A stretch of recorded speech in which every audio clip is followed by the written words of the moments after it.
salam sejahtera untuk kita semua. Kami ucapkan selamat datang kepada Pak Erianto ya, sudah bergabung di dalam komunitas pembelajaran pegiat SDGs. Terima kasih Pak. Saya panggilnya enaknya apa nih? Unju aja ya. Ini adalah seri ketiga Pak Erianto, diskusi yang dilaksanakan oleh penggiat SDGs, di mana ada satu segmen yang khusus kita bicarakan terkait dengan konsultasi hukum. Jadi pertama itu kita membahas secara internal apa saja yang menjadi aturan di internal pendamping. Dan minggu kemarin kita juga menghadirkan dari pihak aktif untuk melihat perspektif dari aktif berkaitan dengan tugas-tugas pendamping. Dan pada kesempatan ini kita juga akan berdiskusi melalui paparan nanti dari Pak Heri, dan mudah-mudahan kami bisa diberi pencerahan terkait dengan peran ideal dari tenaga pendamping profesional dalam pendampingan dana desa dari perspektif hukum ya, dari perspektif aparat penegak hukum. Dan sesi ini nanti akan kita bagi dua, Pak Erianto. Kita akan memberikan kesempatan kepada narasumber untuk menyampaikan materi sampai dengan jam 10 lebih kurang. Dan 1 jam setelah itu kita akan lakukan dengan sesi diskusi bersama dengan kawan-kawan yang hadir di Zoom. Untuk perkenalan dan Pak Eri, karena saya baca CV-nya disampaikan oleh Pak Boim ini lumayan banyak sepertinya. Rekam jejaknya luar biasa di narasumber kita pada hari ini. Dan untuk itu kami persilahkan Pak Erianto untuk kemudian memulai sesi ini. Mungkin silakan untuk memperkenalkan diri secara lengkap terkait dengan rekam jejak Bapak. Mudah-mudahan ini bisa menjadi tahap awal silaturahmi antara Pak Erianto dengan kawan-kawan penggiat SDGs. Untuk itu kami persilahkan Pak Erianto. Baik, terima kasih Bang Mek ya, Bang Mek Amril yang sudah memberikan kesempatan kepada saya. Selamat pagi, Bismillahirrahmanirrahim, Assalamualaikum warahmatullahi wabarakatuh. Salam sejahtera. Kalau dari Kalimantan Tengah itu ada namanya salam tapi salamat lingun nalatai. Apa lupa saya itu kalau ininya. Jadi ada salam khusus. Padahal saya udah hafal-hafal tadi, lupa deh. Nah, jadi saya berterima kasih pertama sekali kepada Bang Boim ya. Ini Bang Boim ini senior saya dan guru saya. Ya, dari kuliah dulu di Padang, di Andalas. Saya banyak belajar dari beliau dan salah satu motivator saya. Jadi pada beberapa hari kemarin beliau mengontak saya untuk memberikan semacam ajang cerita lah atau berbagi pandangan dari perspektif hukum, khususnya tentu adalah hukum pidana ya, hukum pidana terkait dengan pendampingan yang dilakukan oleh abang teman-teman ya, di dalam penggunaan dana desa ini. Mungkin terkait dengan dana desa ini saya mungkin jujur saja tidak terlalu menggeluti lah kira-kira, tidak perlu menggeluti karena memang dari penanganan perkara ya saya lebih lama di Gedung Bundar. Jadi dana desa ini saya malah kasus-kasusnya baru di sini tahun 2000, setahun saya di sini di Kalimantan Tengah. Rata-rata teman-teman di Kejari itu menangani perkara dana desa semua. Rata-rata. Nah, kebetulan kalau di Gedung Bundar itu kan perkaranya ya di tingkat nasional, tapi modusnya memang lebih sederhana sebenarnya dalam hal penggunaan dana desa ini. Nah, sehingga saya melihat bahwa dengan modus-modus yang ada yang saya coba lihat dalam penanganan perkara dana desa ini, mudah-mudahan bisa berbagi dengan kita semua terkait dengan apa sesuai yang disampaikan oleh Bang Boim itu, bagaimana teman-teman yang ikut dalam pendampingan bisa selamat lah, itu dalam tujuannya. Jadi sehingga bisa melakukan pendampingan maksimal. Jadi kalau bicara tentang dana desa, ini kan sudah apa ya, kalau kata orang sudah hafal ya, udah khatam di Bapak Ibu semua. Kalau kita bicara dana desa, tentu kalau kita lihat dengan adanya 83.000 lebih desa yang ada, nih kita bisa bayangkan kalau memang dana desa itu 1 miliar per desa, maka secara tidak langsung berapa triliun dana yang digunakan untuk desa, yang perlu tentu kita berpartisipasi agar dana itu sesuai dengan apa yang diinginkan oleh pemerintah sendiri, yaitunya untuk kesejahteraan masyarakat di tingkat desa. Nah, memang kalau kita akui ya, saya juga sebelum masuk di kejaksaan, setelah meninggalkan Bang Boim di Padang, saya itu menjadi sekretaris nagari. Jadi namanya sekretaris nagari di Sumatera Barat, persisnya di Canduang. Itu saya ada 6 bulan ya, 6 bulan jadi sekretaris nagari. Jadi ya sedikit memahamilah bagaimana kondisi di tingkat desa atau di tingkat nagari tersebut, khususnya dalam pertama tabiat-tabiat di nagari atau di desa, masyarakat di kampung yang memang kita tidak bisa nafikan, banyak yang berpikiran kalau ada dana ini bisa kita dapatkan, kenapa harus tidak gitu loh. Kalau bisa dipersulit, kenapa harus dipermudah? Nah, itu masih banyak yang terjadi seperti itu. Nah, tapi mudah-mudahan itu kan tahun 2003 dulu ya, mudah-mudahan sekarang sudah jauh berubah dengan perkembangan ini. Tapi memang sangat miris juga kalau saya lihat dari penanganan dari teman-teman di Kejari yang menangani perkara-perkara dana desa ini, ya mohon maaf, memang banyak yang terjadi itu adalah semacam bancakan dengan leluasanya untuk mengambil dana desa tersebut. Meskipun sudah ada pengawasan segala macam. Nah, itu yang perlu kita pahami terlebih dahulu. Nah, sebelum memahami tentang perspektif hukum dari teman-teman yang mendampingi dana desa ini, tentu kita tidak bisa melepas dari apa ketentuan-ketentuan yang terkait. Saya mohon maaf hanya menyampaikan sekilas. Kenapa ini saya ulas? Karena ini akan terkait dengan nanti penanganan perkara. Misalnya dana desa, ini dijelaskan bahwa dana desa itu adalah alokasi yang dari dana perimbangan, itu misalnya. Dan juga dijelaskan prioritasnya untuk apa. Nah, dan siapa yang bertanggung jawab, itu misalnya. Nah, ini kan akan terkait nanti mengenai apakah dia bisa dianggap, misalnya kalau kita jujur aja langsung bicara tentang korupsi nantinya. Karena ketika kita bicara korupsi, nanti kita akan bicara tentang uang. Uangnya itu mestilah uang dari keuangan negara atau keuangan daerah. Sehingga ini kita perlu kita pahami secara bersama. Jadi kalau ada misalnya dana desa itu yang bukan berasal dari APBN misalnya atau APBD, atau belum dianggarkan di APBD desa, maka itu tidak masuk kepada kategori keuangan negara nantinya, sehingga bisa menjadi menjadi hal yang pertimbangan apakah ini termasuk korupsi atau tidak. Nah, ini yang perlu kita pahami tentang sumbernya itu. Kemudian ketika di dalam undang-undang ini kita lihat adanya prioritas. Nah, prioritas ini walaupun kalau kita lihat lebih rinci nanti ada beberapa hal yang diprioritaskan. Ini tidak lain adalah salah satu kita bisa memahami tujuan dari penggunaan dana itu sendiri. Karena begini, kalau kita bicara tentang korupsi nanti, ada namanya kerugian negara itu dikenal dengan 3 prinsip, yaitu pertama harus ada namanya wetmatif.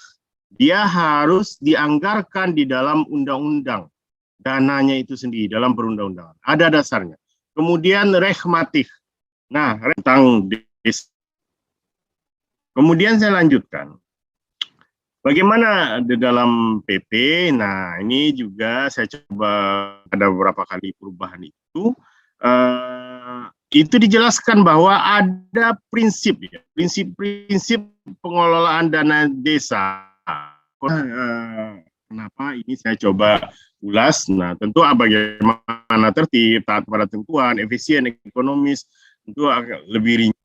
Ini yang sumbernya tadi ada saya tulis tentang tahapan penyaluran ini. Kadang-kadang begini, ini kan terkait dengan tujuan agar dana desa itu jangan terkesan sekali ada lalu langsung disalurkan, tapi bagaimana kegiatan itu tersusun tahapan-tahapan penyaluran yang saya lihat di dalam penggunaan dana desa. Dicairkan 100%. Nanti akan ada retensinya, akan ada ditahan untuk misalnya dana untuk jaminan pemeliharaan. Nah, ini prosedur ini tidak lain adalah antisipatif. Ada prioritas dana desa yang kalau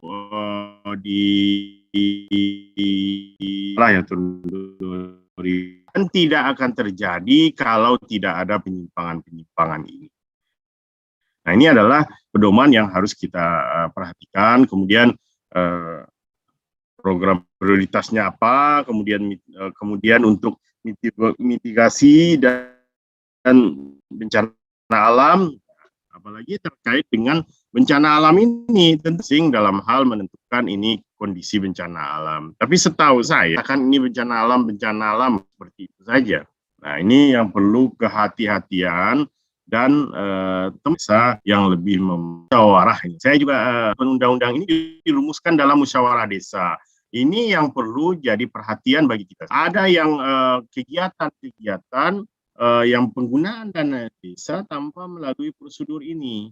Nah, ini biasanya tanpa ada musyawarah ini lebih kepada sudah adanya niat untuk melakukan penyaluran oleh undang-undang yang harus kita pedomani misalnya. Kadang banyak terjadi bagaimana kegiatan-kegiatan itu tanpa melalui musyawarah desa. Nah, tujuannya sudah banyak yang saya lihat kasus-kasus yang ada. Ini sudah ada niat tidak baik ya untuk melakukan penyimpangan dana desa itu sendiri. Nah, sehingga tidak perlu ada musyawarah. Kadang-kadang digunakan untuk kegiatan yang lebih untuk kepentingan keluarga. Walaupun dana itu digunakan juga, bukan untuk yang pribadi, tapi tidak sesuai dengan kebutuhan. Salah satu peluang terjadinya bagaimana penggunaan secara swakelola. Nah, ini saya bicara tentang swakelola ini. Di dalam hal swakelola ini bukan hanya di desa ya, tapi memang kadang-kadang banyak modus terjadi pemanfaatan swakelola itu hanya secara ini saja, secara formalnya saja. Tapi pelaksanaannya bahkan dana desa itu diserahkan kepada pihak ketiga, bukan diswakelolakan. Jangankan di dana desa ya. Saya dulu pernah menangani perkara di Jakarta itu terkait dengan pengelolaan di Dinas Tata Air. Di Dinas Tata Air Jakarta, Jakarta Barat, Jakarta Timur, kemudian modusnya sama semua. Kegiatan itu istilahnya pengurukan kali yang ada itu kan harus dilakukan secara kelola. Namun yang mereka beberapa rekanan, bahkan rekanan itu fiktif maksudnya apa? Ya sebenarnya mereka stempelnya aja yang diinikan, yang di benderanya aja yang dipakai.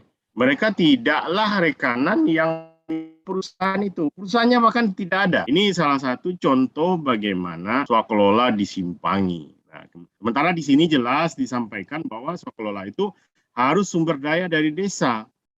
Nah, dengan pola padat karya tunai desa atau bisa kerjasama dengan pihak ketiga. Ya, memang sepanjang butuh pihak ketiga ya pihak ketiga yang tidak mungkin yang dilakukan oleh pihak desa. Tapi itu semua tentang. Nah, ini saya lanjut tentang pedoman pendampingan. Nah, pedoman pendampingan itu kalau saya lihat di dalam ketentuan Permendes misalnya,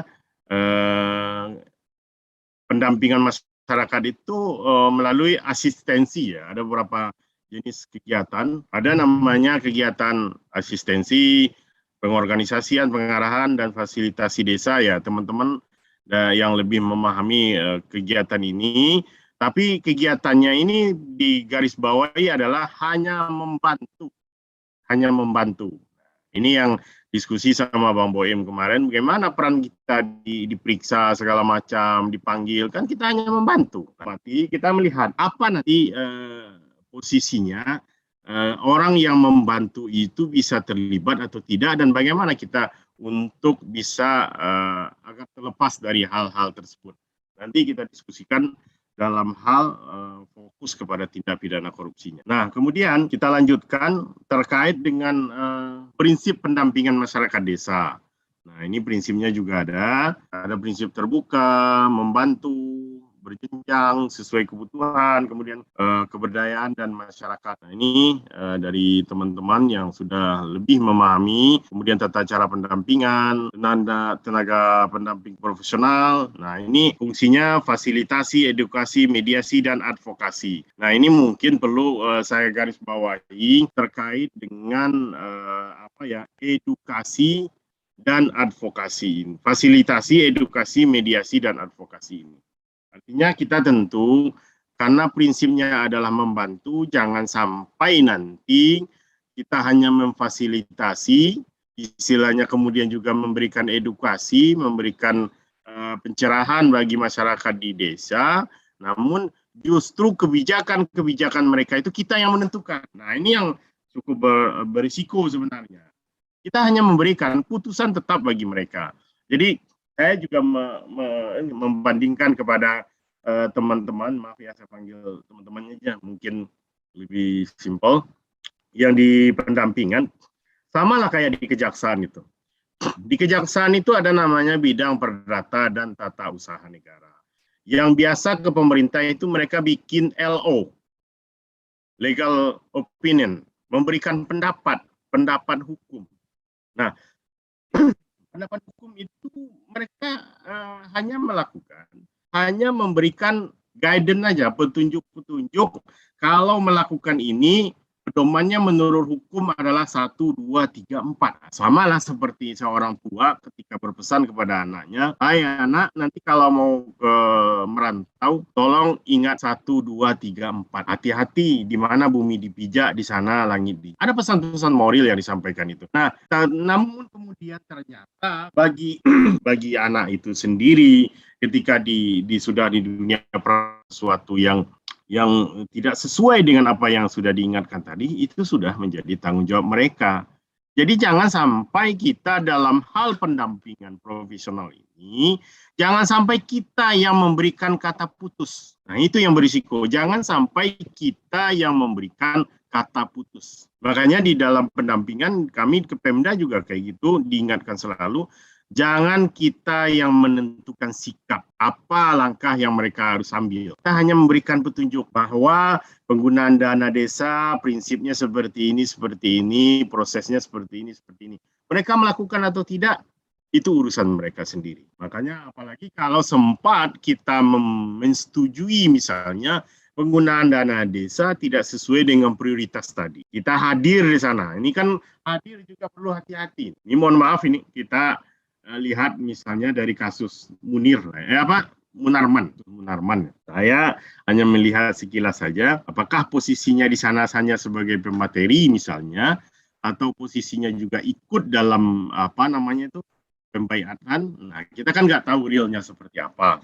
Nah, ini kan juga perlu hati-hati agar jangan sampai kita hadirnya itu sebagai memberikan pendampingan.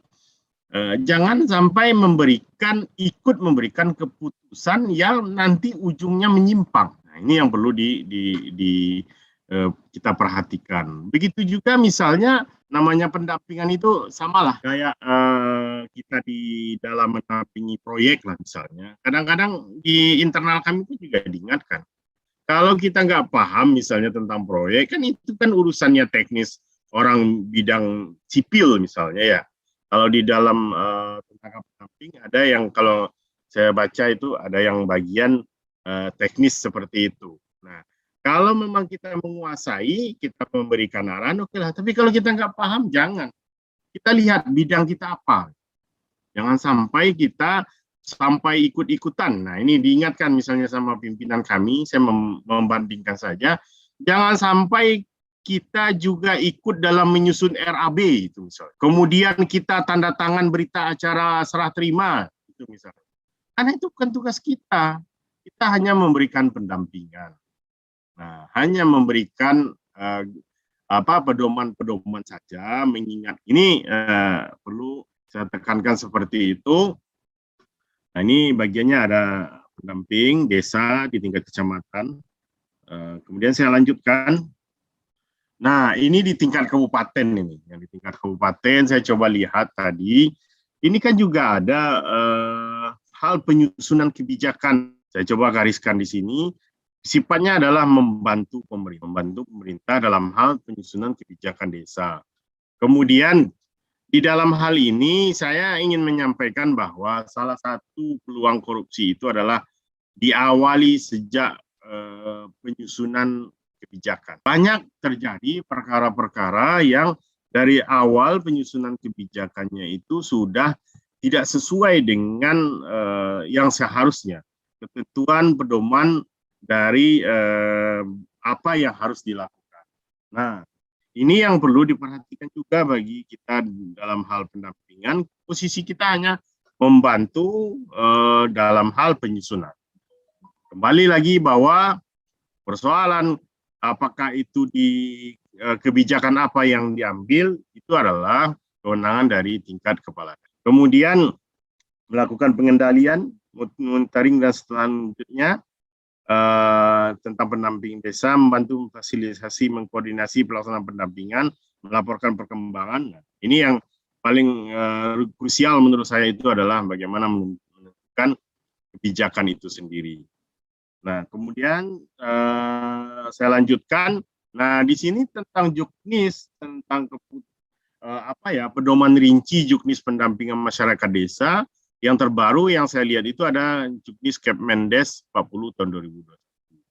Nah, mohon maaf kalau saya yang keliru sependek pengetahuan saya, karena saya hanya melihat dari ketentuan yang ada. Saya lihat ini ternyata yang terbaru. Kalau ada mohon ini. Nah, yang ingin saya sampaikan adalah bahwa saya baca juknis itu banyak sekali, rinci sekali semuanya. Nah, ini kan lebih teknis sekali. Perlu ketahui bahwa juknis ini walaupun banyak orang yang mengatakan itu kan hanya juknis saja. Apakah itu nanti kita dianggap melanggar peraturan perundang-undangan? Nah, itu yang perlu kita pahami secara bersama. Mohon maaf mungkin seperti yang disampaikan Bung Boim, ya ada yang dari non hukum ya. Kalau yang non hukum, kalau yang bidang hukum mungkin ini udah hafal ini hal-hal seperti ini. Bahwa ini juknis ini adalah termasuk peraturan perundang-undangan. Artinya apa? Apapun yang ditulis di dalam juknis ini, namun ternyata tidak dilaksanakan, tidak dipedomani, maka itu adalah salah satu pintu masuk untuk peluang terjadinya tindak pidana korupsi, yaitu adanya perbuatan yang dianggap melawan hukum. Nah, ini saya coba berdebat, jadi saya tegaskan kembali, jangankan juknis. Kalau ada misalnya peraturan yang dikeluarkan, peraturan-peraturan lain yang dikeluarkan oleh kementerian yang bersifat menindaklanjuti dari peraturan yang ada, misalnya menindaklanjuti Kemendes ini ada lagi surat, edaran, segala macam kan banyak itu. Maka itu akan tetap menjadi peraturan perundang-undangan sepanjang dia punya induk ke atas. Nah, ini yang perlu diperhatikan dalam hal pendampingan. Kemudian yang selanjutnya, jadi tadi tentang juknis, mohon dibaca. Nah, ini kalau kita lihat ada kasus-kasus penyimpangan dana desa. Ini kalau kita lihat kasusnya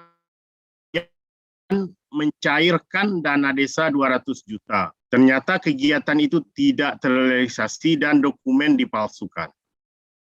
Nah, ini rata-rata nih kasus banyak yang seperti ini sebenarnya. Kemudian juga kalau kita lihat kasus yang terbaru ada kasus Nur Hayati misalnya. Nah, juga kan kasusnya hampir sama saja sebenarnya. Dia melakukan korupsi sebanyak 818 mencakup penyimpangan pembangunan masjid sehingga termasuk bantuan anak yatim. Nah, ini kan penyimpangannya. Karena memang misalnya dana itu ya berarti tidak digunakan sebagaimana. Jadi kalau kita lihat secara umum kasusnya lebih kepada ada kwitansi palsu, markup, kegiatan fiktif, tidak sesuai anggaran, ya modus-modus tindak pidana korupsi umumnya seperti. Nah ini delik korupsi ya, delik korupsi. Nah kalau kita nanti terkait dengan penanganan itu ada namanya kerugian keuangan negara, penyuapan, ada penggelapan, pemerasan, pemalsuan, coba rinci satu-satu. Yang saya tegaskan mungkin yang pasal 2, pasal 3 ini yang paling penting. Bahwa kapan kita melakukan tindak pidana korupsi, itu misalnya terkait dana desa, maka di sini ada ditegaskan langkah pertama itu adalah melawan hukum. Itulah gunanya apa yang saya sampaikan di atas tadi. Adanya Juknis, adanya ketentuan Permendes, PP, yang mengatur tentang penggunaan dana desa termasuk surat edaran, maka itu kalau kita tidak pedomani, itu adalah awal pintu masuk untuk terjadinya korupsi. Jadi itu harus ada. Tidak ada orang melakukan korupsi kalau tidak ada di simpang. Contoh dalam kasus tadi misalnya, ada dana masjid yang digunakan untuk dana desa yang digunakan untuk pembangunan masjid, untuk anak yatim. Nah, saya yakin bahwa kalau kita lihat pedomannya, dana itu berarti termasuk kelompok seperti BLT tadi ya. Nah, termasuk BLT tadi, bagaimana digunakan untuk kegiatan yang memang ada bencana, non-bencana, dan kegiatan yang penting lainnya. Nah, ternyata itu tidak dilakukan, malah diambil. Apa melawan hukumnya di sini? Nah, melawan hukumnya di sini itu adalah tidak sesuai dengan kesepakatan musyawarah desa. Kenapa? Karena di musyawarah desa itu pasti kalau saya lihat itu kan ada namanya di musyawarah desa pasti ada ujungnya nanti dilegalisasi. Peraturan desa ya, peraturan perdes lah atau semacam itu. Kalau di Sumatera Barat namanya peraturan nagari. Nah, itu adalah produk hukum, peraturan perundang-undangan. Nah, itulah yang disimpangi. Jadi bukan hanya sekedar juknis saja, termasuk kesepakatan yang ada di desa tersebut sendiri. Nah, begitu juga misalnya saya ngasih kasus, dia menggunakan dana desa itu. Kemudian ternyata di dalam pembangunan masjid lah, kalau anak yatim nggak enak nanti. Pembangunan masjid, itu contohnya seperti di Indramayu itu. Ternyata di dalam kesepakatan BAMUS itu, Badan Musyawarah Desa itu, yang disepakati itu adalah untuk membangun masjid di pelosok misalnya, daerah yang jauh. Namun ternyata digunakan untuk rehab masjid yang sudah ada, yang belum prioritas. Itu misalnya, itu sudah termasuk melakukan penyimpangan. Sudah ada melawan hukum. Tinggal kita lihat lagi nanti apakah di sana ada kerugian. Yang kedua, dari melawan hukum ini adalah ada yang diperkaya, ada yang mendapatkan uang, ada yang mendapatkan sesuatu dari perbuatan itu. Saya kasih contoh, misalnya ada dana untuk masjid, misalnya dialokasikan 50 juta. Ternyata dana itu dialokasikan hanya 20 juta. Tentu ada yang diuntungkan. Padahal dana itu untuk masjid, sesuai kesepakatan di dalam musyawarah desa. Nah, inilah dia berarti sudah diperkaya. Kemana orang yang diperkaya itu? Tinggal kita menelusuri alirannya. Jadi yang 30 juta lagi siapa yang dapat? Nah, kemudian yang terakhir adalah merugikan keuangan negara. Nah, ini yang dimaksud kerugian di sini nanti adalah yaitu dana itu tidak sesuai dengan apa yang diinginkan oleh negara. Dalam hal ini BAMUS, kesepakatan BAMUS uang itu untuk bangun masjid 50 juta ternyata yang dibikin ya hanya 20 juta, itu kira-kira. Nah, ini kan contoh simpelnya saja. Nah, ini hal yang perlu diperhatikan, bahwa dalam hal kita bicara korupsi, harus ada yang termasuk sampai ketentuan tingkat desa. Itu ketentuan perundang-undangan. Yang kedua, ada yang diperkaya, ada yang mendapatkan untungnya, kemudian ada yang dirugikan, dalam hal ini negara atau daerah, atau termasuk desa, karena desa itu adalah bagian dari pemerintahan daerah yang terendah. Kemudian juga ada pasal 3, ini hampir sama dengan pasal 2, cuman di sini lebih berperan kepada orang yang menjabat. Dia menyalahgunakan kewenangan, kesempatan, atau sarana, misalnya kepala desa. Nah, dalam hal ini kepala desa atau perangkatnya, dia menyalahgunakan kewenangan. Cara menyalahgunakan kewenangan ini pasti dia caranya juga dengan melawan hukum. Cuman bedanya di sini orang nggak menjabat, ya. Kalau yang di bawah ini orang yang punya jabatan. Nah, jadi misalnya begini, contoh Bang Boim ya. Bang Boim itu sebagai pendamping dana desa mungkin tingkat Kabupaten Pasaman Barat. Kemudian dia koordinasi dengan pihak kecamatan. Nah, dalam hal ini pihak Pak Camatnya lah yang menyuruh untuk menyimpangi anggaran itu. Udah, nggak usah pakai itu ini. Kita menggunakan aja untuk yang lain, untuk kepentingan kita aja. Itu misalnya. Nah, pasti dalam hal ini Pak Camat itu sudah menyalahgunakan kewenangannya. Dia tidak berwenang memutuskan hal seperti itu. Yang pertama. Yang kedua, apa yang dilakukannya itu juga tidak sesuai dengan tupoksi penggunaan dana desa. Nah, di sanalah makanya posisinya sebagai menyalahgunakan kewenangan, kesempatan, sarana, dana jabatan. Nah, ini dua hal yang berbeda. Ini jadi orang yang punya jabatan atau kedudukan yang tadi tidak. Nah, dan saya lanjut. Ini melawan hukum. Nah, ini yang perlu saya sampaikan terkait dengan melawan hukum ini. Saya sampaikan tadi kenapa sampai peraturan di tingkat desa juga dianggap sebagai ketentuan perundang-undangan. Ini karena diatur dalam undang-undang perundang-undangan. Nah, sampai setingkat desa jelas dibunyikan di sana. Walaupun kalau kita bicara melawan hukum itu ada formil dan material, tapi rata-rata orang lebih masih mengacu ke yang formilnya saja. Ke material ini masih jarang diterapkan lah. Dulu pernah melawan hukum material ini, kasusnya dulu di Sumatera Barat itu terkenal dengan korupsi berjamaah, namun akhirnya mental di tingkat Mahkamah Agung ya. Nah, jadi kita teliti yang ini aja.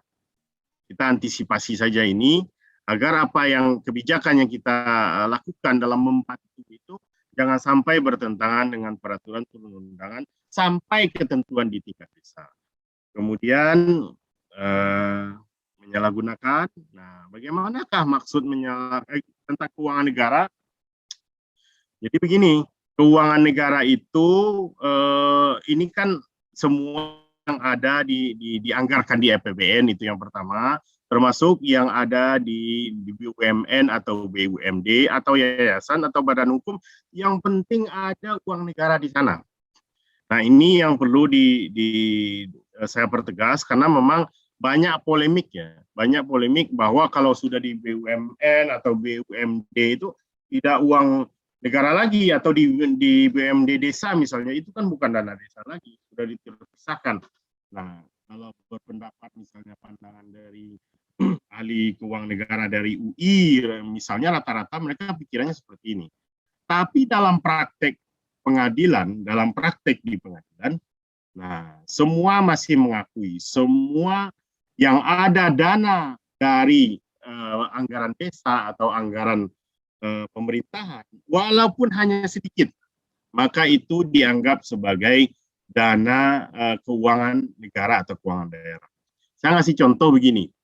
Ada dulu saya menangani kasus di Jawa Barat, itu Bank BJB Syariah, 546 miliar kerugian keuangan negaranya. Dia itu hanya anak perusahaan, anak BUMN dari dari BJB. Jadi dia anak perusahaan dari BJB. Nah, kalau statusnya swasta, bukan sebagai BUMD dia. tapi statusnya swasta. Tapi dia mengelola uang yang pemegang dananya bersumber dari BUMD. Ada uang di sana.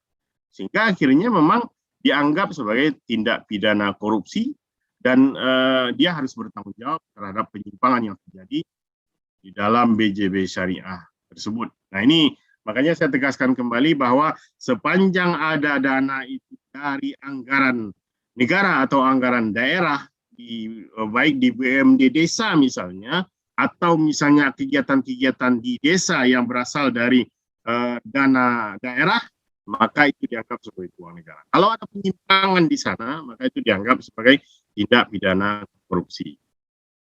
Nah, bagaimana dengan kerugian keuangan negara? Kerugian keuangan negara itu pertama dianggap sebagai asetnya berkurang karena perbuatan melawan hukum. Nah, uang bagaimana maksud berkurang itu? Yaitu apa yang seharusnya masuk ke kas negara tapi tidak masuk ke kas negara. Ini lebih kepada pendapatan. Ini yang paling penting, uang yang seharusnya tidak keluar dari kas negara tetapi dikeluarkan. Nah, ini bagaimana maksudnya uang seharusnya tidak keluar? Artinya seperti yang saya sampaikan tadi, itu tidak disepakati di dalam BAMUS misalnya. Di dalam BAMUS Nagari kita tidak sepakat untuk desa tidak sepakat untuk melakukan kegiatan ini, lalu dikeluarkan.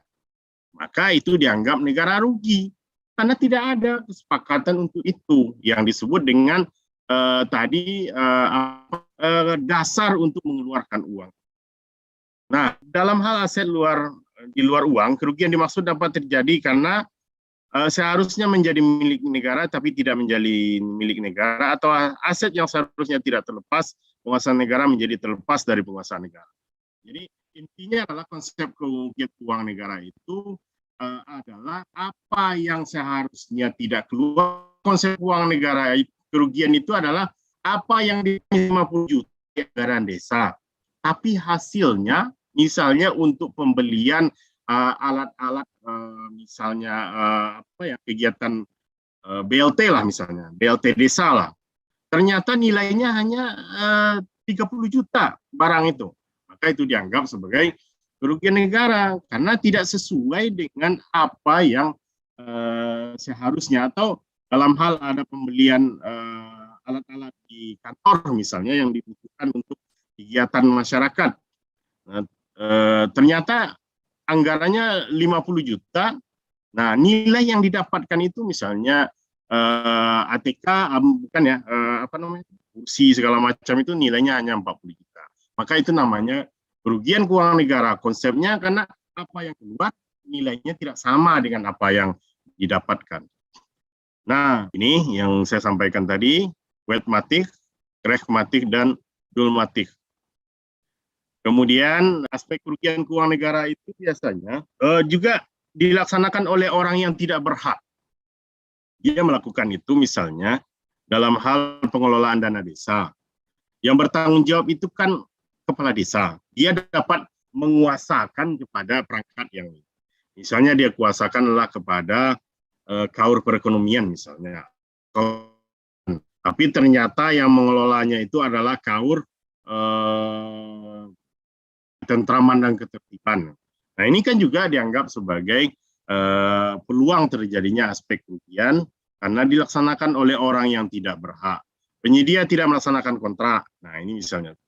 Jadi dilaksanakan oleh orang yang tidak berhak ini biasanya dalam kasus pengadaan, kalau proyek-proyek saya contohkan, ada orang yang melaksanakan proyek tapi bukanlah dia sebagai pemenang.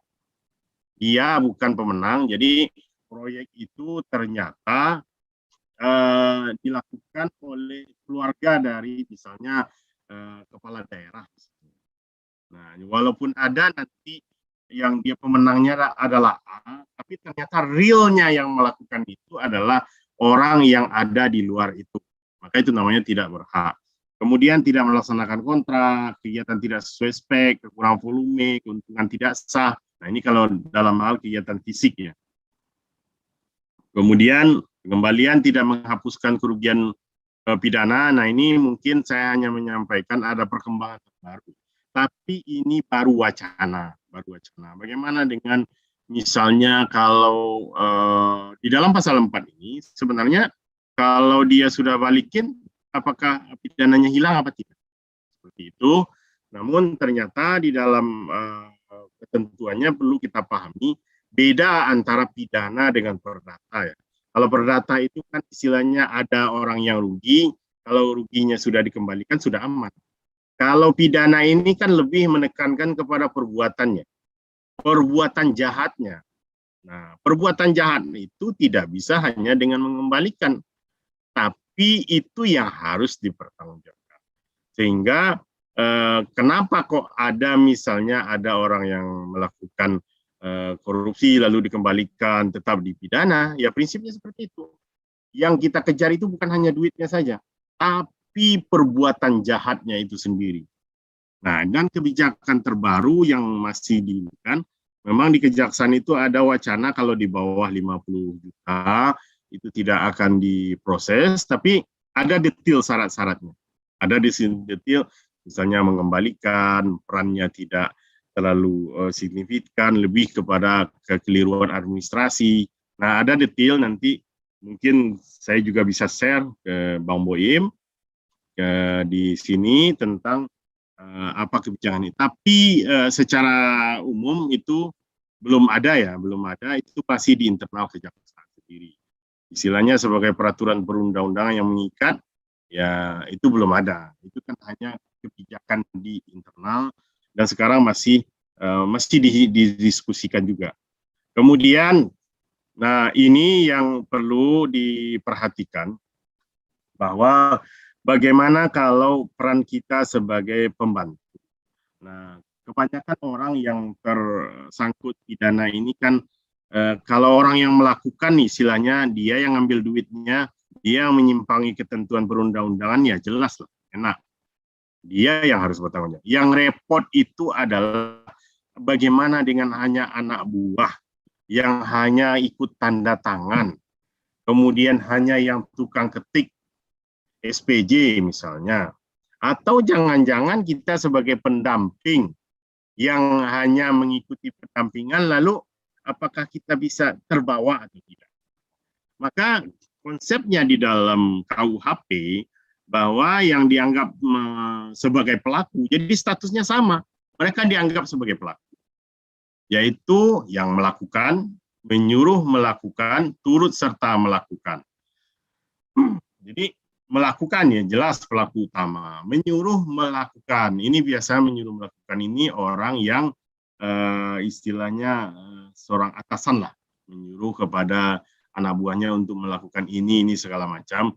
Kemudian turut serta melakukan perbuatan pidana. Nah, yang turut serta ini dia tidak mesti memenuhi semua unsur tadi yang kita uraikan. Misalnya, biasanya kalau orang yang turut serta ini, dia tidak tahu kebijakan mau uang itu mau diapain segala macam. Tapi dia hanya disuruh untuk membuat kwitansi yang tidak sebenarnya. Dan dia juga tidak dapat keuntungan untuk itu. Maka ini dinamakan dengan turut serta. Artinya dia punya andil di sana. Andilnya itu tidak dilakukan, maka perbuatan itu tidak akan sempurna terjadi. Misalnya begini, kalau hanya tukang fotokopi lah misalnya, tukang fotokopi kwitansi, nah kalau dia tidak ikut memfotokopikan, apakah akan terjadi kwitansi fiktif itu? Itu kan tidak akan terjadi. Maka, tapi dia tidak terlibat dalam perbuatan yang lain. Nah, disinilah perannya dianggap sebagai turut serta. Nah, kemudian ini juga ada menganjurkan. Nah, ini yang membantu tadi.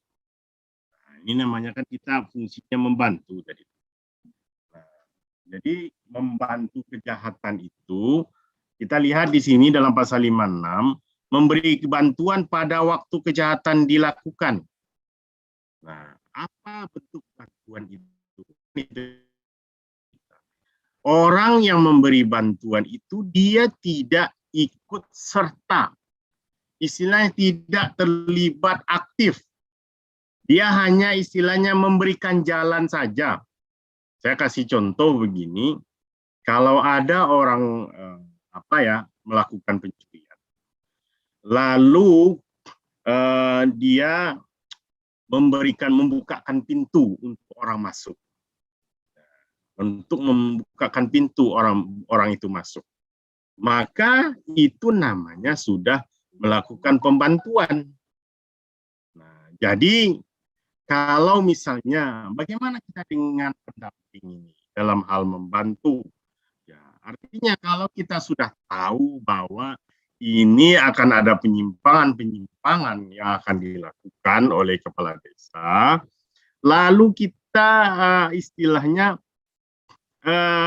memberikan peluang misalnya bahwa dalam hal ini ada ketentuannya seperti ini, atau bisa jadi ketentuan itu ada tapi kita tidak menyampaikan ketentuan itu. Nah, itu bisa jadi dianggap sebagai posisi membantu kejahatan. Nah, kemudian mereka yang sengaja memberikan kesempatan, sarana, keterangan untuk melakukan kejahatan. Jadi kalau yang di atas ini lebih pada saat kejadian itu sendiri. Nah, misalnya dalam hal kita melihat loh, dalam hal terjadi pemalsuan kwitansi karena uang itu sudah diambil oleh kepala desa misalnya. Nah, mereka memberikan kesempatan sarana atau keterangan untuk melakukan kejahatan. Nah, kita sampaikan. Nah, biasanya orang kalau cara membuat pertanggungjawaban seperti ini loh. Nah, itu sudah dianggap sebagai membantu. Nah, ini yang perlu hati-hati kita dalam posisi seperti ini. Nah, saya kira ini yang perlu saya sampaikan. Kalau yang lain itu terkait penyuapan, ini kan sudah umum-umum saja nih. Kalau jelaslah menyuap atau namanya gratifikasi.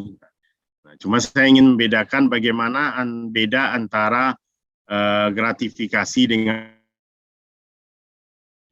Perlu juga hati-hati bagi kita di tenaga pendamping.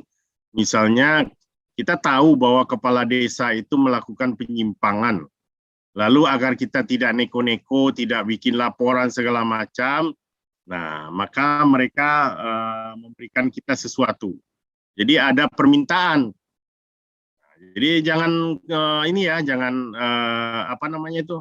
jangan sampai ada keluar mulut segala macam. Dikasih kita. Nah, itu kan ada deal namanya itu. Jangan sampai ada keluar mulut segala macam.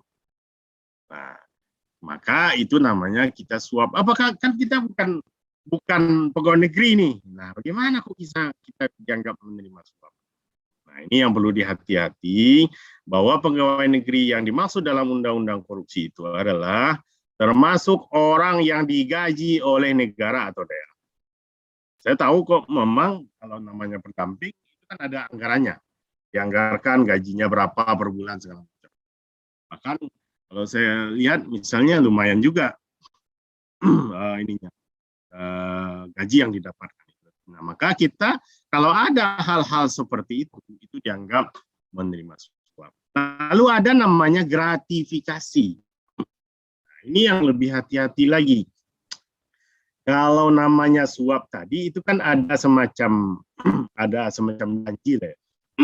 Pokoknya jangan ngomong-ngomong ya. Ada penyimpang di sini jangan ribut. Kasih uang. Itu namanya suap. Tapi kalau kita tahu atau kita tidak tahu pun juga nggak masalah. Kita nerima dari kepala desa ini atau dari perangkat desa ada uang yang dikasihkan ke kita atau segala sesuatu lah. Nah, walaupun tidak ada tidak ada janji seperti tadi, namun dalam hal ini kita bisa berpikir, kenapa dia ngasih saya uang? Pasti ada sesuatu di sini. Kalau enggak, ngapain dia kasih saya uang? Nah, makanya di sini itu namanya gratifikasi. Jadi orang yang menerima hadiah atau janji, padahal diketahui atau patut diduga. Nah, bahwa hadiah atau janji tersebut diberikan karena kekuasaan kewenangan yang berhubungan dengan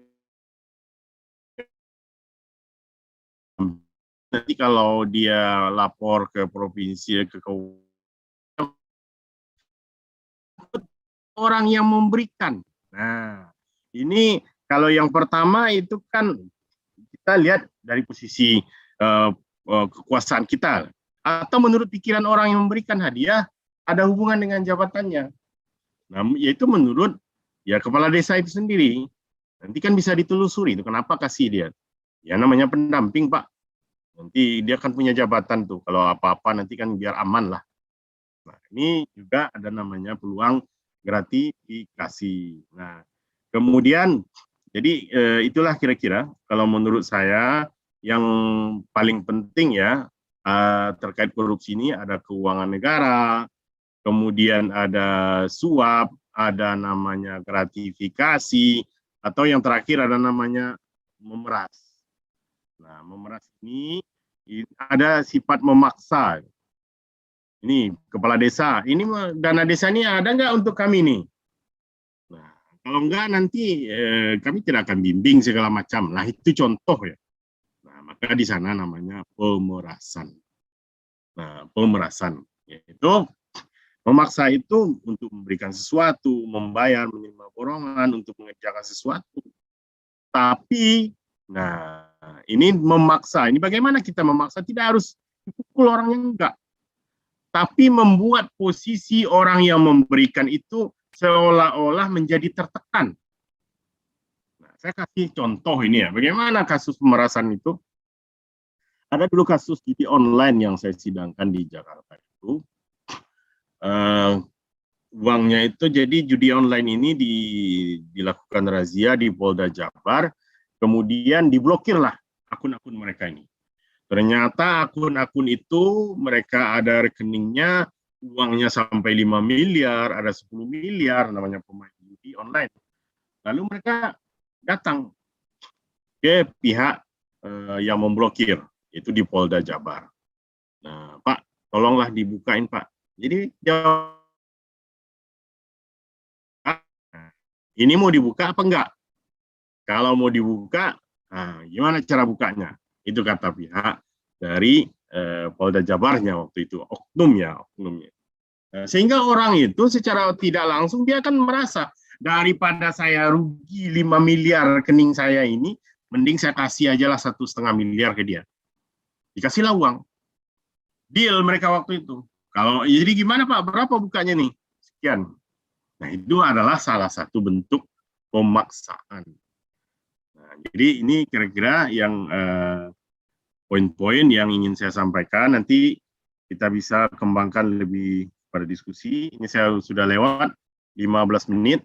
Nah, saya berharap mungkin Bapak, Ibu, dan teman-teman sekalian bisa lebih leluasa untuk menyampaikan apa persoalan-persoalan daerah, khususnya dalam sisi hukumnya. Saya mencoba untuk menjawab semampu saya, karena tidak ada yang saya masih jauh dari sempurna. Mungkin itu dulu, Bang Mek, saya kembalikan. Assalamualaikum warahmatullahi wabarakatuh. Waalaikumsalam warahmatullahi wabarakatuh. Luar biasa Pak Iri pencerahannya yang disampaikan ke kita semua. Sebelum kita lanjut ke sesi berikutnya, sekarang sudah bergabung lebih kurang 51 orang di ruang Zoom. Kami berharap kawan-kawan yang tergabung di Zoom itu bisa like, comment, and subscribe channel Penggiat SDGs ya. Karena materi ini nanti itu juga akan kita tayangkan di channel Penggiat SDGs. Bagi kawan-kawan yang ingin bertanya, silakan lakukan raise hand. Kami harap bertanya langsung to the point saja. Jangan terlalu panjang pertanyaannya, singkat, jelas, dan langsung pada poinnya. Dan ada beberapa catatan sebelum kita persilahkan kawan-kawan untuk bertanya apa yang disampaikan oleh Pak Eri. Dan kawan-kawan, ketika tadi Pak Irianto menyampaikan bahwa hasil musyawarah, nah, ini kan sering juga disampaikan bahwa hasil musyawarah di desa itu merupakan keputusan tertinggi yang ada di desa, gitu. Ya, betul. Tetapi kawan-kawan juga lupa bahwa terkait dengan suatu keputusan musyawarah, ketika dia kemudian bersifat melawan hukum, bertentangan dengan aturan perundang-undangan, maka hasil musyawarahnya itu dianggap tidak sah. Gitu. Artinya walaupun prosesnya sudah dilakukan dengan benar, musyawarah sudah dilakukan betul, gitu. Tapi kalau musyawarah mengangkangi aturan perundang-undangan, maka dia kemudian tidak wajib bagi kita untuk menindaklanjuti. Termasuk juga kebingungan teman-teman ini, Pak Arianto. Jadi terkait dengan persoalan kita lihat hari ini, konsolidasi peraturan perundang-undangan itu kan juga tidak berjalan dengan baik. Itu fakta yang tidak bisa kita pungkiri ya. Ada peraturan di level pusat, lalu kemudian ada peraturan di level daerah yang kadang-kadang juga tumpang tindih, saling berseberangan, dan ini sering juga menimbulkan semacam keraguan, kebingungan di antara kawan-kawan pendamping ini, karena Pak, kami melakukan ini ada dasar perbuknya loh. Nah, pertanyaannya ketika perbuknya bertentangan dengan peraturan yang lebih tinggi, lalu statusnya seperti apa, gitu kan? Artinya hal-hal seperti ini nanti mungkin akan banyak kita diskusikan dengan Pak Arianto. Dan untuk itu kami persilahkan yang pertama sudah resen ini Kang Iman ya, kita persilahkan singkat, to the point. Dan untuk yang bertanya, open kamera, dan kalau jika menggunakan handphone itu kami harapkan dalam posisi landscape. Silakan Kang. Oke. Mungkin sebelumnya ya, mohon izin dulu sebentar.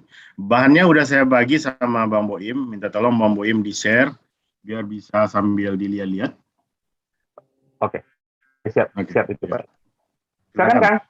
Oke, terima kasih. Assalamualaikum warahmatullahi wabarakatuh. Selamat kenal Pak Eri, saya dari TPP Kabupaten Banyumas, Pak Eri. Satu hal yang menarik bagi saya adalah terhadap tupoksi daripada TPP. Kita tadi sebutnya ada 4.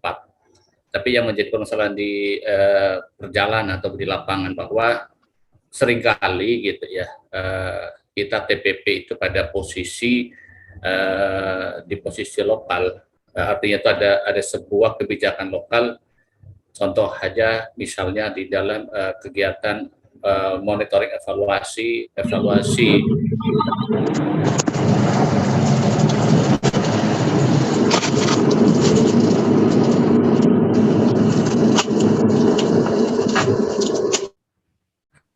selanjutkan evaluasi terhadap sebuah anggaran, di mana sebetulnya kita itu bukan bagian itu, tetapi pada posisi seperti itu kita itu kurangnya pemahaman regulasi sehingga kita menjadi bagian dari situ, seperti halnya sebagai tim, menjadi anggota tim monef, menjadi tim evaluasi sebuah anggaran itu.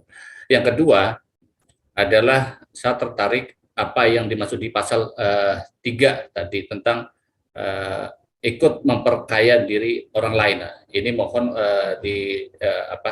dijelaskan secara konteksnya, karena kita itu bagian menjalankan tupoksi, tetapi pada posisi lain terkadang itu mitra kita di tingkatan kecamatan itu, binwasnya itu sering itu kan TPP-nya sudah dia yang melakukan itu, dia yang telah melakukan verifikasi. Nah, ini kan menjadi sebuah benang merah yang perlu oleh TPP itu menjadi hal penting. Mohon untuk keterangannya. Terima kasih Pak Eri. Assalamualaikum warahmatullahi wabarakatuh. Terima kasih Kang.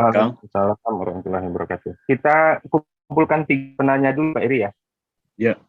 Oke. Baik. Untuk yang berikutnya kita persilahkan, ini ada Pak Nasruddin Lobang. Silakan Pak Nas. Baik, terima kasih. Materi yang sudah disampaikan Pak Dr. Eri. Terima kasih. Materinya sangat terbantu sekali terkait dengan masalah terkait dengan masalah hukum. Ini juga ada beberapa hal yang saya sampaikan. Ada desa yang mencairkan ADD tapi tidak terbayar terkait dengan siltap dan tunjangan. Kemudian kepala desa itu meminjam untuk keperluan pribadi atau hutangnya. Nah, setelah itu dana desa BLT-nya cair, kepala desa ini dia memakai dana BLT untuk bayar siltap dan tunjangan. Nah, karena ini materi yang menarik sekali sesuai dengan lapangan yang kami hadapi. Sebagai TPP ini rujukannya posisinya itu artinya kita juga bisa mempertanggungjawabkan ketika diminta keterangan-keterangan terkait dengan advokasi kita di lokasi. Itu yang pertama. Yang kedua, terkait dengan pasal 55 KUHP yang tadi dijelaskan, itu apakah kepala desa yang korupsi ini sebagai pelaku, terus yang melakukan juga kepala desa, yang menyuruh juga kepala desa, terus dan yang nurut juga kepala desa. Sedangkan posisi kita sebagai TPP, peran dan fungsinya sebagai apa? Nah, itu yang kedua. Nah, yang ketiga, terkait juga dengan pasal 12E. Pasal 12E ini dipidana sebagai pembantu. Artinya, apakah kita juga terlibat di dalam kasus-kasus yang dikorupsi oleh kepala desa? Itu solusi jalan keluarnya seperti apa? Terima kasih. Oke, makasih Pak Nas. Kita lanjut untuk sesi pertama ini, penanya terakhir. Silakan Bu Nilga. Assalamualaikum warahmatullahi wabarakatuh. Saya TPP dari Damasraya Sumbar. Di sini Pak Eri, saya menanyakan, seandainya suatu desa tidak melaksanakan kegiatan sampai akhir tahun, sementara dananya sudah ditarik dari RKD semuanya. Kemudian, ini disilvakan. Silva ini harusnya sudah masuk ke RKD itu akhir Desember. Nah, suatu desa tersebut dananya masuknya lewat dari tanggal yang ditentukan atau lewat 1 bulan, begitulah kira-kira. Suatu kegiatan ini sudah tahu oleh masyarakat, kemudian sudah musyawarah pelaksanaan, kemudian dananya sudah tahu masyarakat bahwa sudah ditarik dari RKD. Permasalahan ini sudah ditangani oleh dinas terkait. Kemudian sudah ditangani juga oleh APIP. Kemudian masyarakat langsung melaporkan kepada APH atau kejaksaan. Nah, sementara ini sedang dibina oleh APIP. Pihak-pihak terkait sudah ada pemanggilan dari kejaksaan. Di situ ada perangkat nagarinya, ada wali nagarinya, atau TPP-nya. Nah, fungsi TPP yang saya tanyakan di sini, fungsi TPP sebagai dipanggil oleh kejaksaan itu hanya cukup diminta sebagai memberi keterangan atau sebagai saksi. Mungkin sudah Pak. Sekian. Oke, terima kasih Bu Nilga. Sudah ada 3 penanya ini Pak Ento. Silakan Pak Irento. Ya, terima kasih Bang Mek. Jadi pertama terkait dengan pertanyaan dari Kang Imanuddin. Jadi terkait dengan kebijakan lokal ya. Jadi kebijakan lokal bagaimana evaluasi anggaran dilakukan oleh tim. Nah, jadi yang pertama ya, memang yang menjadi kendala kita di dalam melakukan pendampingan ini adalah adanya ketentuan-ketentuan yang tidak sejalan, yang kita tidak mengikuti perkembangan aturan itu sendiri. Nah, karena itu memang salah satu hal yang perlu perhatian kita adalah kita harus update kepada aturan. Banyak juga kadang-kadang aturan itu ternyata tidak berlaku lagi. Nah, ini sering juga tuh bagi kami teman-teman di kejaksaan misalnya kalau memberikan pendapat hukum, saya kadang-kadang lihat ini udah dicek lagi nggak aturannya. Ternyata aturan yang dibikin sebagai dasar itu adalah aturan lama. Makanya salah satu hal yang terbaik itu adalah sekarang itu kita punya sistem apa ya? Kalau saya selalu mengecek peraturan perundang-undangan itu di situs BPK. Jadi misalnya saya cari Undang-Undang nomor misalnya nomor 31 tahun 99 second BPK misalnya kan, nanti akan keluar. Nah, di situ akan jelas ini sudah dirubah, ini belum, atau ini diganti, dihapus, bahkan sampai putusan MK-nya juga jelas di sana. Lumayan update. Itu di tingkat nasional. Kemudian juga di tingkat daerah kita juga bisa di tingkat nasional kita juga bisa melihat kepada kalau di Kementerian Pedesa PDT ini saya nggak tahu ya, apakah aturannya sudah ada sistem yang seperti itu atau belum. Nanti juga saya tanyakan. Kebetulan karo hukumnya Pak Teguh itu adalah kajari saya dulu di Solo. Nah, sampai sekarang tetap koordinasi dan saya sebenarnya termasuk bimbingan beliau, Pak Teguh IMM. Kemudian yang selanjutnya di tingkat daerah juga di provinsi itu kalau nggak salah ada itu sistemnya. Nah, jadi tinggal kita melihat update seperti itu. Makanya langkah kita pertama sekali sebagai tenaga pendamping ya jujur saja harus kita kuasai ketentuan itu, apakah itu berlaku apa tidak. Karena tidak semua, misalnya walaupun sudah ada peraturan daerah, peraturan bupati, tapi ternyata peraturan bupati itu tidak sesuai dengan ketentuan perundang-undangan, maka itu dianggap kebijakannya itulah yang salah. Saya kasih contoh, misalnya kasus Gubernur Bengkulu. Saya pernah menyidangkan Gubernur Bengkulu, Junaidi Hamzah, Ustadz UJH. Jadi beliau itu mengeluarkan kebijakan berupa SK. Nah, itu kan dalam bentuk peraturan perundang-undangan. SK tentang Timblut kalau tidak salah. Badan Layanan Umum Daerah ya, Timblut ini. Namun ternyata itu sebenarnya apa yang di dalam SK itu bertentangan dengan ketentuan yang ada. Maka dalam hal ini itulah salah satu peluang untuk dianggap melawan hukumnya. Jadi jangan sampai nanti ada kepala daerah mengatakan ini kan ada nih, sudah ada keputusan bupatinya. Nah, kan udah sah itu keputusan bupati. Belum tentu. Makanya kita akan selalu merujuk kepada kalau orang belajar peraturan perundang-undangan, lihat itu dikonsideran menimbangnya itu, mengingat. Maaf, menimbangkan filosofis. Mengingatnya itu, rujukannya undang-undang apa, nah itulah yang. Jadi kalau sampai diuji misalnya ke Mahkamah Agung, itu kan capek banget kitanya. Tapi itulah analisa kita sebenarnya. Dan saya berharap forum-forum seperti ini, bagi teman-teman yang backgroundnya hukum, Bang Boim, saya lihat juga ada Siani tadi ini.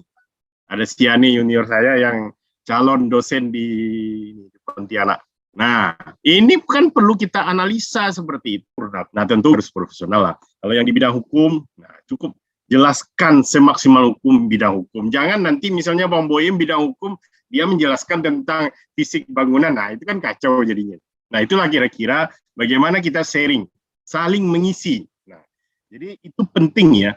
Poin saya itu adalah tidak semua, walaupun sudah dalam bentuk produk hukum, itu belum tentu bisa dilaksanakan karena tidak sesuai bertentangan dengan ketentuan yang lebih tinggi.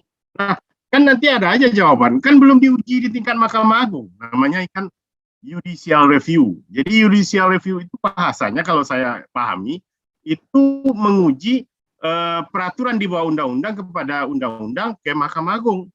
Kalau ke Mahkamah Konstitusi itu namanya constitutional review, bukan judicial review. Itu kalau lihat teorinya, ini kan Bang Boim ketawa-ketawa.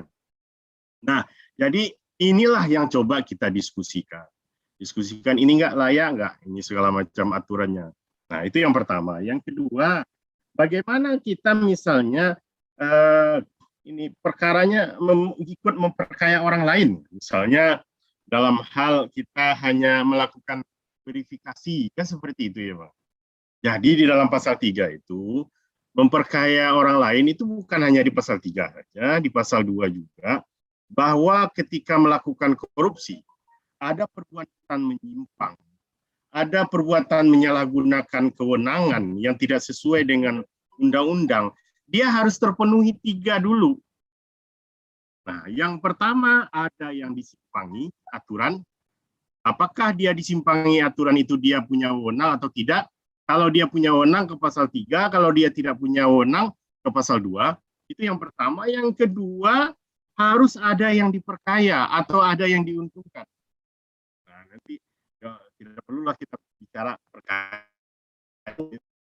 Pokoknya ada yang dapat lah. Ada yang dapat, orang yang repotnya ini kan orang lainnya untung, kita yang buntung. Nah, itu yang masalahnya. Nah, kemudian dalam hal ini ya tentu kita perlu melihat misalnya dalam hal verifikasi. Kadang begini, Kang, banyak kita melakukan kegiatan sebagai tim-tim verifikasi itu, ini jujur saja, rata-rata perkara korupsi yang maju terkait dengan pengadaan itu verifikasi yang diadakan hanya verifikasi formalitas. Itu yang terjadi. Jadi tidak mencek kebenaran apa yang. Jangankan itulah. Ini saya beranjak dari kasus misalnya Gubernur Bengkulu itu. Ada bagian hukum. Ada mereka. Saya tanya, ini sudah dicek nggak peraturannya itu sebelum ditandatangani oleh Gubernur? Ya sudah Pak, yang kan kita manggil karo hukumnya. Siapa yang ngecek anak buah saya Pak? Sudah ada parafnya semuanya. Kita kejar sampai anak buahnya. Lalu apa kata anak buahnya? Apa yang saudara cek? Ya saya hanya mencek tulisannya aja Pak. Sudah sesuai EYD-nya segala macam nggak? Nah ini kan nggak benar. Harusnya yang dia lakukan itu adalah sinkronisasi dengan ketentuan-ketentuan lain. Sudah cocok nggak? Mungkinkah di dalam misalnya keputusan gubernur itu ada pendelegasian wewenang dari peraturan yang lebih tinggi, bahwa gubernur bisa melakukan ini atau tidak? Analisanya kan harus seperti itu. Tapi yang terjadi ya kebanyakan ya itulah. Pokoknya udah saya cek, udah saya betulkan. Nah ini begitu juga dengan kita verifikasi. Kami ada kasus busway misalnya. Busway, ini kan udah lama ini kasus busway. Ada nggak verifikasi ini terkait dengan apa namanya itu, misalnya pemilihan calon pemenang? Ya, nggak ada Pak. Kita hanya verifikasi lihat dari jauh aja perusahaannya ada terpampang apa namanya itu plaknya, tanpa dicek. Ternyata plangnya aja yang ada di depan, di dalamnya itu tidak ada apa namanya itu, tidak ada semacam kesiapan yang lain. Misalnya kalau calon penyedia itu misalnya dia ada kemampuan teknisnya, peralatannya apa. Nah, itu contoh ada dulu kasus. Hanya dalam hal verifikasi itu kan juga kita sering tuh diliatin mana SK ininya, apa namanya itu. Kalau pengadaan itu tenaga ahlinya mana? Ini tenaga ahlinya. Kayak contoh misalnya Bang Boem itu sebagai tenaga ahlinya di bidang ya tenaga ahli di bidang sipil. Ini ada nggak sertifikatnya? Ada. Ketika kita cek, kalau kita hanya menerima itu saja, kita udah ACC. Tapi coba kita cek ke misalnya ke lembaga penerbit sertifikat itu, bisa dilihat di internet. Gampang orang sekarang untuk kalau verifikasi itu tidak clear. Nah, inilah contoh bahwa memang kalau misalnya tugas kita sudah dilakukan secara maksimal, sesuai dengan tupoksi kita, sebagai tenaga pendamping, misalnya melakukan verifikasi, misalnya SPJ, sudah diverifikasi SPJ-nya dulu, sudah benar, tidak hanya SPJ-nya lengkap, kan bisa aja kita uji sampling. Setidaknya kita tanya, ini udah benar nggak nih? Benar, kalau enggak nanti tanggung jawab lah. Itu misalnya. Kadang-kadang kan kita nggak terima itu. Udahlah, udah lengkap kayaknya nih, tanda tangan aja lah. Nah, jadi memang dalam hal ini kita lebih kepada melakukan aksi-aksi substansi, bukan aksi-aksi formil saja. Nah, ini karena ini kan terkaitan dana. Baru karena kenapa? Karena dengan kegiatan kita hanya verifikasi tidak clear seperti itu, hanya formil, ternyata palsu misalnya, atau di markup misalnya, ya yang untung nanti kan orang yang bermain. Saya kan nggak tahu Pak segala macam. Tapi ketika kita nggak tahu itu, apakah mereka juga akan gagal untuk mendapatkan untung? Enggak kan? Nah inilah yang perlu kita hati-hati. Makanya kan terkait nanti, ya kan saya nggak sengaja Pak. Saya sudah melakukan apa? Kalau di dalam hukum itu ada namanya teori sengaja. Sengaja itu tidak harus misalnya saya mau memukul Bang Boim. Wah, saya bilang saya akan pukul Bang Boim itu nanti. Tidak seperti itu. Tapi ada sengaja itu namanya sengaja sebagai maksud, memang benar ingin mencelakakan. Atau sengajanya itu sebagai tujuan atau sebagai kemungkinan. Misalnya saya dulu satu kos sama Bang Boim. Ini donatur saya untuk makanan di kos dulu. Nah, ini contohnya kan. Kalau saya ingin sengaja mencelakakan Bang Boim, ya sengaja mungkin misalnya sambil tidur, saya pukul misalnya kan, atau saya lempar. Tapi kalau sebagai kemungkinan saya tahu misalnya di tempat kos itu lantainya licin. Baru saya ini kan sabun, belum sempat saya cuci misalnya, saya bersihkan. Nah ini kan mungkin saja kalau ada orang yang capek pulang misalnya malam-malam lalu jalan ke WC itu jatuh. Nah, kita kan harusnya memprediksi. Maka itu dianggap sengaja juga di dalam hukum. Nah, itu kira-kira Kang Iman ya. Nanti kalau ini bisa ditambah lagi. Baik. Kemudian juga dari Bang Nasruddin Lobang ya di NTT. Nah, ini Bang Nasruddin terkait dengan bagaimana kalau ada kepala desa, intinya ini kan lebih kepada menggunakan dana yang lain diputar dulu ya. Kan seperti itu intinya sebenarnya. Baik dana ADD, kemudian dana BLT. Nah, jadi begini Bang. Kalau yang namanya korupsi, memang awalnya itu dimulai dari hal-hal seperti ini. Itu baru langkah awal. Ada penyimpangan bahwa sebenarnya dana ADD tapi dipakai dulu. Atau ada dana BLT dipakai dulu untuk kegiatan lain. Itu baru penyimpangan. Kalau bicara korupsi tadi, ini baru masuk melawan hukum. Kapan baru dianggap korupsi? Kalau uang itu ternyata dana dicairkan dana ADD, kemudian dipinjam untuk menggunakan dana lain. Lalu setelah dana yang lain itu cair tidak dikembalikan, itu baru jadi masalah. Hati-hati saja, karena ujiannya kan kayak gitu. Ketika uang itu sudah pinjam, nanti lupa untuk mengembalikan. Nah, makanya kalau kita bicara korupsi, sepanjang uang itu sudah tidak ada terjadi kerugian keuangan negara, artinya uangnya itu ternyata dipakai dulu, lalu dikembalikan lagi nantinya, dan sudah disesuaikan dengan penggunaannya akhir tahun anggaran. Itu yang paling penting. Karena dianggap nanti dilihat di akhir tahun anggaran. Misalnya kegiatannya ini untuk pembayaran kegiatan pembangunan irigasi misalnya. Target irigasi ini kapan? Misalnya sampai November misalnya.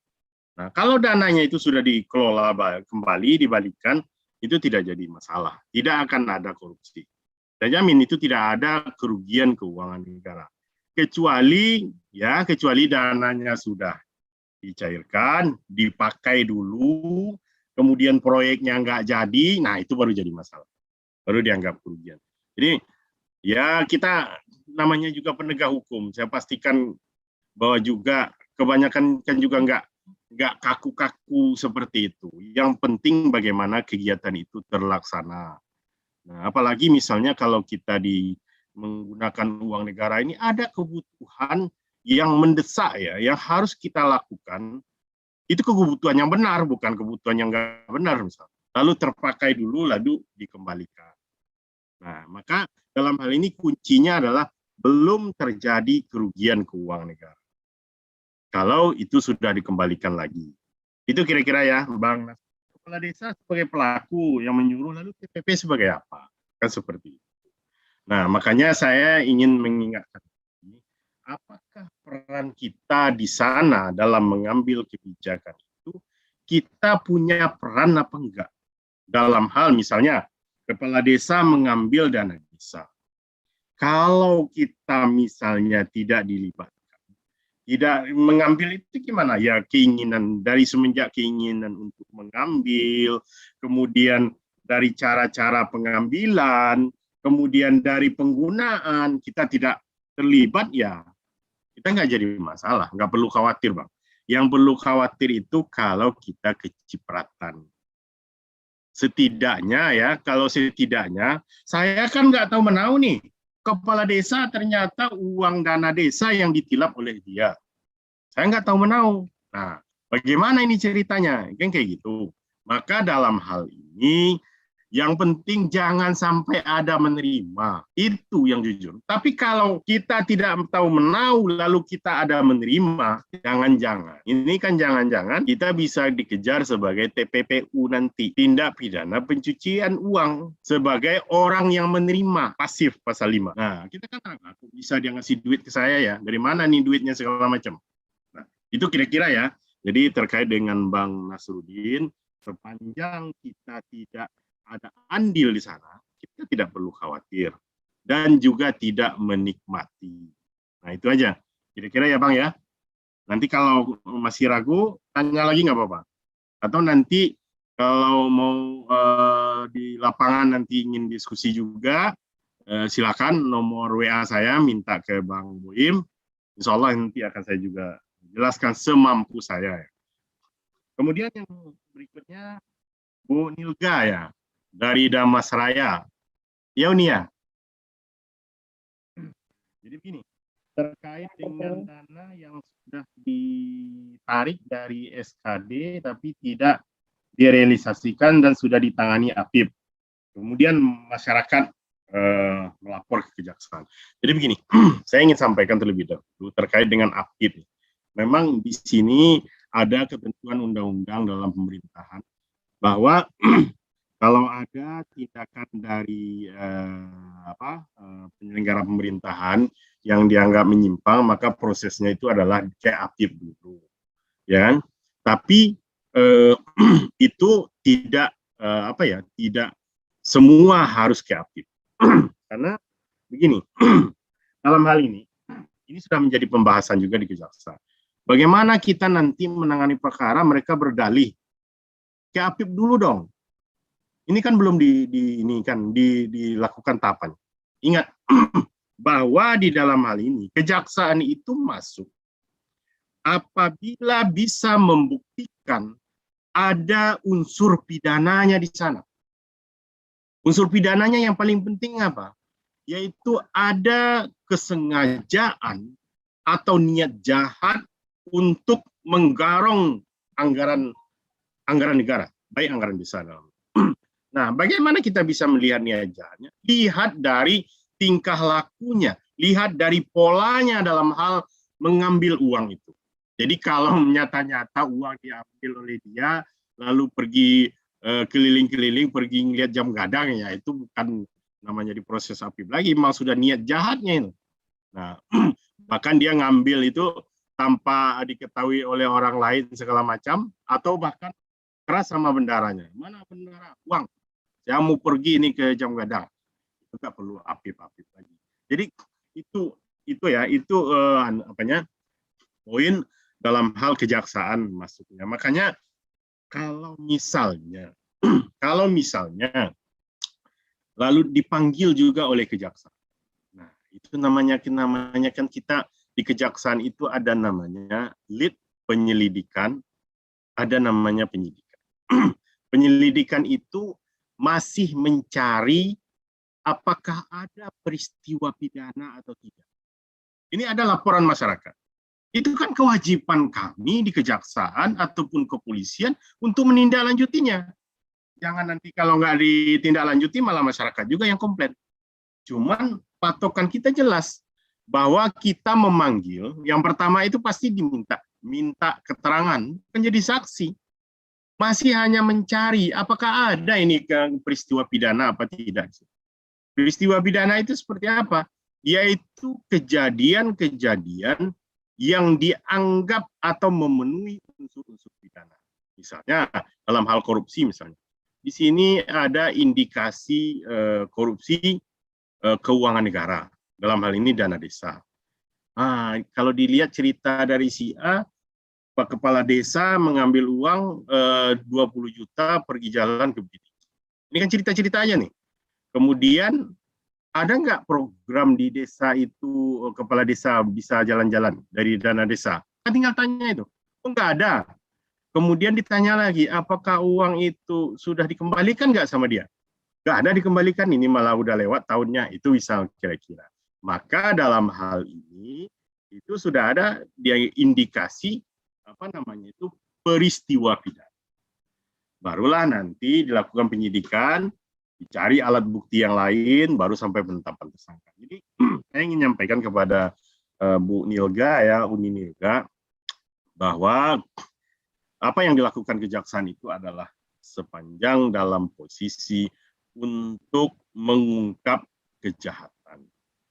Agar kalau ada indikasi itu bisa terungkap. Jadi tidak perlu khawatir. Makanya saya ingin sampaikan, sepanjang kita tidak menerima uang itu, kemudian kita juga tidak tahu ada penyimpangan, ya tidak perlu khawatir.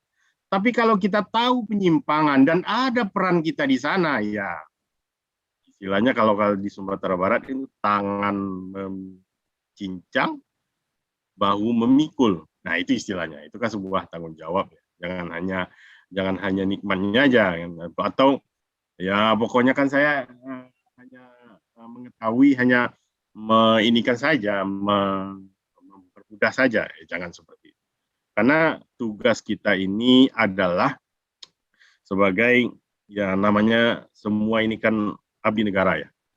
Kita digaji oleh negara bagaimana melaksanakan semua pemerintahan ini, termasuk di tingkat desa, termasuk pendamping ini, ya untuk itu, bukan hanya gaji buta aja yang kita terima.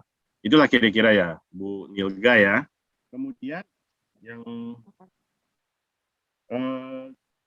kira-kira seperti itu, karena memang APIP itu, saya sampaikan lagi, APIP itu lebih melihat kepada ada indikasi pelanggaran administrasi. Maka prosesnya biasanya ke sana.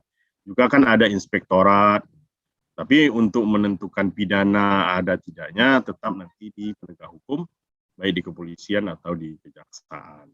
Mungkin demikian, Bu Nilga. Saya kembalikan ke Bang Mek. Oke, terima kasih Pak Erianto. Sebelum closing statement dari Pak Erianto, Bung Boim satu nanti setelah itu kita persilahkan nanti Pak Erianto memberikan closing statement. Silakan, Bung Boim. Ya, terima kasih Bung Mek. Pertama, apa yang disampaikan oleh Pak Erianto tadi, aku manggilnya Uncu ini karena memang kita terikat hubungan yang sangat panjang. Ini cukup memberikan pencerahan bagi kita semua, teman-teman tenaga pendamping profesional, ya, bagaimana kita bisa melaksanakan tugas dan peran. Harapannya tidak kemudian menjadi menjadi presiden buruk ketika desa yang kita dampingi, pemerintah desa, wali nagari itu terjerat dengan kasus hukum. Karena sekali lagi tugas kita ya tidak hanya melakukan edukasi, tapi juga jadi ada mediasi, ada advokasi gitu ya. Kecuali memang pemerintah desa yang kita dampingi tidak mau mendengarkan ataupun melaksanakan tidak sesuai dengan aturan. Gitu. Nah, apa yang disampaikan oleh Pak Erianto tadi, kita berharap ini bisa sedikit banyaknya memberikan pencerahan kepada teman-teman. Semoga pada saat mendampingi desa, teman-teman bisa memiliki pemahaman hukum yang baik. Tapi ini mungkin bukan kali pertama ya Pak Erianto ya, mungkin kita juga akan bahasa Bu Mek tadi undang kembali mungkin ketika ada kasus-kasus yang menarik atau mungkin isu-isu yang menjadi kebutuhan teman-teman, misalnya terkait dengan bagaimana bantuan hukum bisa diberikan paralegal misalnya atau hal-hal lain ya dari perspektif APH misalnya. Nah, mungkin pengalaman Pak Erianto nanti juga bisa berbagi ya. Dan kami mengucapkan terima kasih banyak ini atas nama Forum Pegiat SDGs Desa, di mana pesertanya itu dari Aceh sampai Papua nih, Cu. Jadi luar biasa. Dan mungkin bagi teman-teman yang berada di Provinsi Kalimantan Tengah juga, Mek, mulai dari provinsi, kabupaten, kota, sebagaimana informasi dari Uncu juga, silahkan kalau ingin ke kantor ya, Cu ya, ingin diskusi silaturahmi soal hukum, Uncu sangat juga terbuka. Setidaknya bisa mempererat silaturahmi dan juga tugas-tugas kolaborasi antara APH dengan teman-teman pendamping desa. Mungkin itu, Meg, kami kembalikan ke... Terima kasih, Bung Boim. Silakan Pak Erianto closing statement-nya. Ya, terima kasih kepada Bang Boim, kemudian Bang Meg, kemudian Bapak Ibu, teman-teman semua. Yang jelas, yang namanya kita sebagai di sini posisinya pendamping profesional ya. Semuanya kita ini kan adalah abdi negara. Abdi negara yang sama-sama digaji. Cuman posisi kita beda-beda. Jadi ya, namanya kita digaji, sudah jadi amanah bagi kita untuk melaksanakan tugas sebaik-baiknya, yaitu dengan cara memahami betul tupoksi kita. Kemudian yang kedua, terkait dengan antisipasi, tentu kita jangan sampailah kita ini sebagai orang yang ternyata terlibat dalam hal yang tidak baik seperti yang kita bahas tadi. Nah, karena jangan sampai ibarat kata orang kalau di Minang itu, tongkat membawa rebah. Kita yang harusnya mengingatkan, malah kita juga yang terbawa-bawa. Nah, kemudian yang ketiga, saya sangat terbuka sekali karena memang bagi kami di kejaksaan, boleh juga koordinasi dengan kejaksaan dimanapun berada, itu ada namanya bagian perdata dan tata usaha negara. Jadi di bagian perdata dan tata usaha negara itu, kita punya kewenangan untuk memberikan pendampingan masyarakat desa di bidang hukum. Secara hukumnya aja. Kalau ada yang bertanya, ini kasusnya begini-begini gimana? Nah, silakan untuk mengunjungi di Kejaksaan bagian Perdata dan Tata Usaha Negara. Termasuk bahkan di masyarakat pun kalau ingin bertanya, boleh aja karena ada namanya pelayanan hukum. Pelayanan hukum gratis. Jadi nggak ada nanti itu kan gratis semua. Karena memang jujur aja tidak saya pungkiri, saya dapat laporan dari teman-teman. Ini ada yang mau masuk ke sekolah memberikan penyuluhan, tapi dia minta transportasi sekian segala macam. Nah, kali misalnya ada kegiatan yang bersifat pemberian pembekalan dan itu memang ada mata anggarannya. Itu silakan. Jadi itu tolong disampaikan ke pihak di desa masing-masing. Ada malah teman saya itu dulu kerjanya di Bengkulu itu, kerjanya kayak gitu. Ada kegiatan pendampingan untuk kepala desa ini. Ini kan bisa duduk bersama dengan teman-teman tim pendamping. Karena itu sudah tugas dari kejaksaan dalam melakukan pendampingan. Nah, kemudian yang terakhir saya ingin menyampaikan, apa yang saya sampaikan ini mungkin jauh dari sempurna.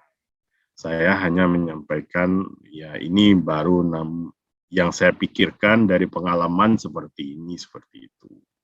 Nah, jadi saya mohon maaf kalau ada yang kurang, kalau ada yang salah. Dan insya Allah saya terbuka. Kalau ingin bertanya, silahkan. Kalau ingin WA, ya sebaiknya kalau sekarang kan WA dulu, biar saya kadang-kadang kita ada acara segala macam kan kita. Silakan nanti Bang Boim kalau mau share silakan aja Bang. Mungkin itu saja. Saya akhiri sekali lagi. Assalamualaikum warahmatullahi wabarakatuh. Selamat siang. Salam sehat semua. Terima kasih banyak Pak Erianto. Ya, sama-sama. Terima kasih juga kami ucapkan kepada teman-teman yang hadir pada siang ini dan mudah-mudahan di kesempatan lain seperti yang sampaikan Bung Boim, Pak Erianto masih bisa memberikan pencerahan kepada kami semua di kesempatan yang lain.